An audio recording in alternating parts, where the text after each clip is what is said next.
بسم اللہ الرحمن الرحیم نحمدہ ونصلی علی رسولہ الکریم اما بعد۔ سیرت النبی صلی اللہ علیہ وسلم کا 16واں درس حضرت بلال، صہیب، خباب، عامر اور آل یاسر سے متعلق ہے۔ یہ وہ سب شخصیات ہیں جو سابقون الاولون کہلاتے ہیں، جو نبوت کے ابتدائی دور میں مشرف با اسلام ہوئے۔ ابتدائی مسلمانوں میں حضرت بلال رضی اللہ تعالی عنہ کا نام نمایاں ہے۔ حضرت عبداللہ ابن مسعود رضی اللہ تعالی عنہ فرماتے ہیں کہ سب سے پہلے جن 7 افراد نے اپنا اسلام ظاہر کیا ان میں حضرت ابوبکر، عمار، سمیہ، صہیب، حضرت بلال اور مقداد رضی اللہ تعالی عنہم اجمعین شامل ہیں۔ جب انہوں نے اپنے اسلام کو ظاہر کیا تو چونکہ یہ غلام تھے امیہ بن خلف کے، تو وہ ان پر بڑا ظلم کرتا تھا،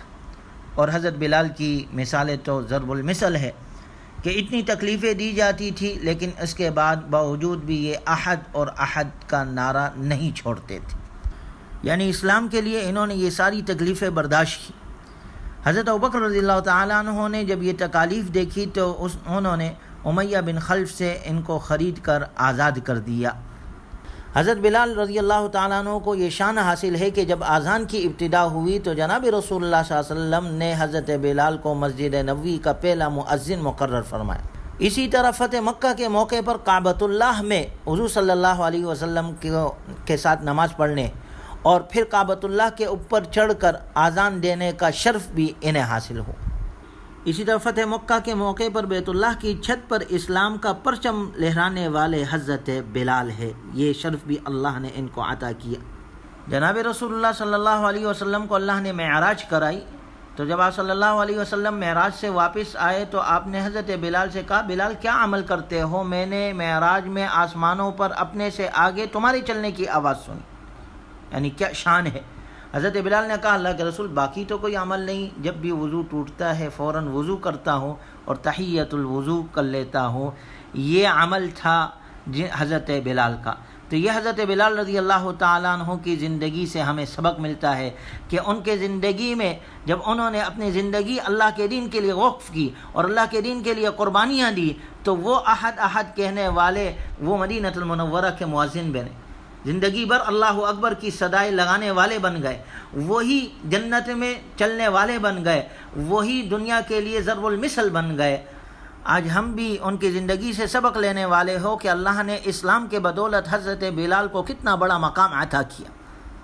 اور اس سے یہ سبق ہمیں ملتا ہے کہ اللہ کے راستے میں آنے والی تکالیف پر جب انسان صبر کرتا ہے تو ان اللہ مع الصابرین، اللہ صبر کرنے والوں کے ساتھ ہے، اللہ اسے بہت بڑے انعامات سے نوازتے۔ اسی طرح حضرت صہیب رضی اللہ تعالی عنہ، ان کے بارے میں آتا ہے کہ یہ چھوٹے تھے، رومیوں نے ان کے علاقے پر حملہ کر دیا، انہیں پکڑ لیا، اور انہوں نے رومیوں کے ساتھ ہی پرورش پائی، اور بعد میں جا کر عبداللہ بن جدعان نے انہیں خریدا، اور تاہم یہ مکہ المکرمہ آ گئے، وہاں پر رہنے لگے۔ جب مکہ المکرمہ میں توحید کی صدا بلند ہوئی تو انہوں نے خود آ کر مکہ المکرمہ میں رسول اللہ صلی اللہ علیہ وسلم کے پاس آ کر اسلام قبول کیا۔ چونکہ مکہ المکرمہ میں ان کا کوئی حامی نہ تھا، اس لیے اپنے اسلام کو پوشیدہ رکھا، لیکن غیرت ایمانی نے گوارا نہ کیا تو کھل کر اعلان کیا۔ کہتے ہیں جب کھل کر اعلان کیا تو مشرکین نے، بدبختوں نے مار مار کر لہو لہان کر دیا، پانی میں غوطے دیے، گرم لیٹ پر لٹایا، سب کچھ برداشت کیا، لیکن صبر کا دامن حضرت صہیب نے نہ چھوڑا۔ رسول اللہ صلی اللہ علیہ وسلم فرمایا کرتے تھے، صہیب روم کا پہلا پھل ہے۔ پھر ان کی ہجرت کا عجیب واقعہ ہے کہ جب انہوں نے ہجرت کا ارادہ کیا تو قریش مکہ نے ان سے کہا کہ تم اپنا سارا مال یہاں چھوڑ کر جاؤ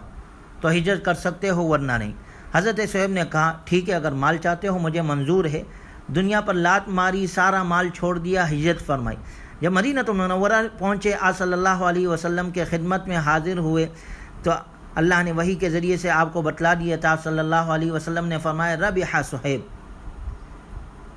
صہیب نے اس بے میں خوب نفع کمایا کہ فانی دنیا کو چھوڑ کر باقی کو اختیار کیا، یعنی آخرت کو اختیار کیا، اور اللہ نے ان کی شان میں آیت نازل فی ومن الناس من یشری نفسہ ابتغاء مرضات اللہ واللہ رؤوف بالعباد۔ بعض لوگ ایسے بھی ہیں کہ اپنی جان کو فروخت کر دیتے ہیں محض اللہ کی رضامندی کے طالب بن کر، اور اللہ تعالیٰ اپنے بندوں پر مہربان ہے۔ گویا ساری دنیا کو چھوڑ دیا، ساری مال و متاع مکے میں چھوڑ دی اور ہجرت کر گئے مدینے کی طرف، تو اللہ نے ان کی شان میں آیت نازل کی۔ یہ حضرت صہیب کی زندگی سے ہمیں سبق ملتا ہے، جب ہم بھی اللہ کے نام پر اپنا مال قربان کریں گے تو اللہ ہمیں بھی سرخرو کریں گے، اللہ ہمیں بھی اچھے مقامات عطا کریں گے۔ اسی طرح حضرت خباب رضی اللہ تعالیٰ عنہ اسلام قبول کرنے میں سبقت لے جانے والوں میں سے ہے، اور ان 7 افراد میں سے ہے جنہوں نے سب سے پہلے اپنے اسلام کا اظہار کیا۔ خود فرماتے ہیں کہ ایک دن قریش کے لوگوں نے مجھے پکڑ کر لے گئے، چونکہ یہ غلام تھے، اور مجھے گھسیٹ کر ڈال دیا آگ میں، اور پھر ایک شخص میرے سینے پر اپنا پیر اس طرح اس نے رکھا کہ میری پیٹھ زمین سے بالکل لگ گئی، اور پھر انہوں نے اپنی پیٹھ کھول کر دکھائی تو معلوم ہوا کہ ساری پیٹھ پر برس کے داغ پڑ گئے ہیں۔ گویا اتنی تکلیفیں ان کو دی گئی، لیکن انہوں نے اسلام کو نہیں چھوڑا، اسلام کے لیے ساری قربانیاں دی۔ گویا یہ نبی کے وہ صحابہ ہے جنہوں نے ابتدائی دور میں کتنی تکلیفیں دین کے لیے برداشت کی، لیکن نبی کی دعوت کو نہیں چھوڑا، اللہ کے حکم کو نہیں چھوڑا، اللہ کی وحدانیت کے منکر نہیں ہوئے، اور بت پرستی کے لیے آمادہ نہیں ہوئے، بلکہ بتوں کے خلاف اور توحید کا اعلان بلند کرتے رہے۔ اسی طرح عامر بن فہیرہ رضی اللہ تعالیٰ عنہ، یہ حضرت ابوبکر رضی اللہ تعالیٰ عنہ نے اسلام کے ابتدائی ایام میں انہیں اسلام کی دعوت دی، انہوں نے فوراً اسلام قبول کیا، مگر دیگر مسلمانوں کی طرح انہیں بھی تشدد کا نشانہ بنایا گیا، چنانچہ حضرت ابوبکر رضی اللہ تعالیٰ عنہ نے انہیں خرید کر آزاد کر دیا۔ اسی طرح آل یاسر، حضرت یاسر بن عامر رضی اللہ تعالیٰ عنہ، ان کی زوجہ حضرت سمیہ رضی اللہ تعالیٰ عنہ، یہ دونوں میاں بیوی بھی دعوت اسلام کے ابتدائی دور میں انہوں نے اسلام قبول کیا، اور یاسر رضی اللہ تعالیٰ عنہ کے مکے آنے کا سبب یہ تھا کہ وہ اپنے 2 بھائی حارث اور مالک کے ساتھ اپنے چوتھے نمبر کے بھائی کے تلاش کے لیے نکلے تھے۔ باقی 2 بھائی تو واپس چلے گئے تھے، لیکن حضرت یاسر مکے میں ہی رہ گئے، اور ان کے بیٹے عمار بن یاسر وہ بھی دار ارقم پہنچ کر مسلمان ہوئے، اور صہیب رومی اور عمار بن یاسر دونوں بیک وقت اسلام انہوں نے قبول کیا۔ حضرت عمار فرماتے ہیں میں صہیب سے دار الارقم کے دروازے پر ملا، اس وقت رسول اللہ صلی اللہ علیہ وسلم دار الارقم میں تشریف فرماتے ہیں۔ میں نے صہیب سے پوچھا رضی اللہ تعالیٰ عنہ، آپ یہاں کیوں آئے ہیں؟ وہ بولے پہلے آپ بتائیں آپ کیوں آئے؟ میں نے بتایا میں تو محمد رسول اللہ صلی اللہ علیہ وسلم سے ملنے اور آپ کا کلام سننے آیا ہوں۔ صہیب کہنے لگے میں بھی اسی مقصد کے لیے آیا ہوں۔ ہم دونوں اندر گئے، رسول اللہ صلی اللہ علیہ وسلم نے ہمیں اسلام قبول کرنے کی دعوت دی، ہم اس وقت مسلمان ہو گئے۔ اس وقت یہ دونوں ایک ساتھ مسلمان ہوئے، اور یہ پورا خاندان حضرت یاسر، عمار اور حضرت سمیہ، ان کو مشرکین مکہ طرح طرح کی تکلیفیں دیتے تھے۔ مکے کی سخت گرمی میں، تپش میں مختلف قسم کی اذیتیں انہیں پہنچاتے تھے، اس لیے کہ سب اسلام کی نعمت سے یہ سب پورا خاندان سرفراز ہو چکا۔ آپ صلی اللہ علیہ وسلم آل یاسر کو صبر کا حکم دیتے تھے کہ تم صبر کرو، تمہاری منزل جنت ہے، اور ان کی والدہ کو اس وقت شہید کیا گیا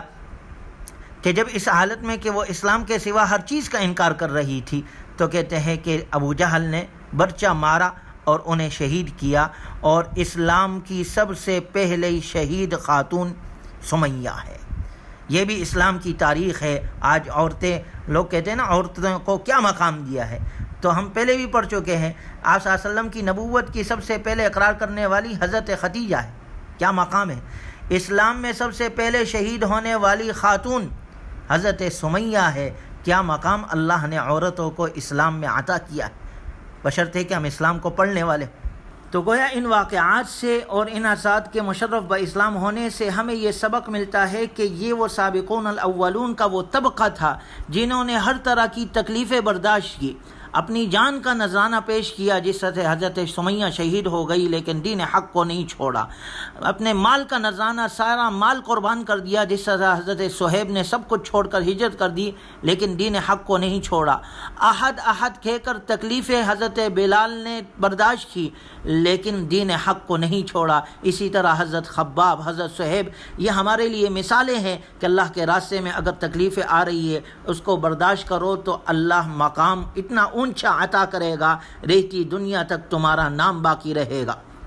بشرطے یہ ساری قربانیاں اللہ کے لیے ہو اور اخلاص کے ساتھ ہو۔ تو مکی زندگی میں ہمیں صبر کا حکم ملتا ہے۔ دیکھیں اتنی ساری تکلیفیں صحابہ پر آئی لیکن حکم ہے کہ آپ صبر کریں، اور قرآن کریم نے اس مفہوم کو سورہ عصر میں بخوبی واضح کیا ہے۔ رب ذوالجلال کا ارشاد ہے والعصر ان الانسان لفی خسر،